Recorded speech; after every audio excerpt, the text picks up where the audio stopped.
लोकसभा चुनाव 2024 में भारतीय जनता पार्टी की नजरें उन सीटों पर है जिन सीटों पर अभी तक उत्तर प्रदेश में पिछले कुछ चुनावों में जीत हासिल नहीं कर पाए। उनमें मुख्य रूप से मैनपुरी सीट भी इनकी प्रायोरिटी लिस्ट में होगी। अब मैनपुरी सीट पर चर्चाएं हैं कि हेमा मालिनी को बीजेपी आगे कर सकती है या फिर बॉलीवुड एक्ट्रेस कंगना रनौत को मैदान में उतारा जा सकता है डिम्पल यादव के खिलाफ। और ये बड़ा सवाल बना और इस सवाल का जवाब खुद अखिलेश यादव भी देते नजर आए। जी हां, डिम्पल यादव जिन्होंने नेताजी के निधन के बाद इस सीट पर अपनी बागडोर संभाली, जनता ने काफी प्यार दिया। 2,80,000 वोटों से उपचुनाव जीतकर मैनपुरी की सांसद बनी। 2,80,000 बहुत बड़ी संख्या में वोट होता है।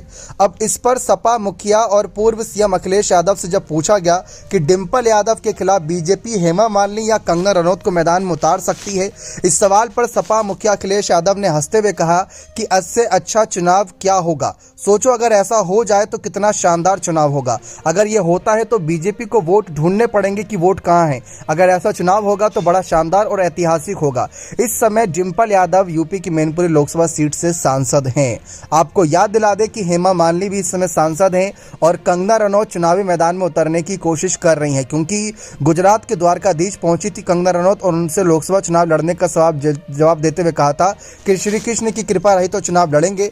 यानी कि उनका इशारा मथुरा सीट पर था। और अगर मथुरा सीट खाली होती है हेमा मालिनी के अगर तरफ गौर किया जाए तो वह 75 वर्ष की वैसी हो चुकी हैं और ऐसे में बीजेपी उनका टिकट काट सकती है। 2014 और 2019 का चुनाव वह जीती थी और हेमा मालिनी चाहती हैं कि अभी मथुरा में जनता की सेवा और करें, श्री कृष्ण जी की सेवा और करें।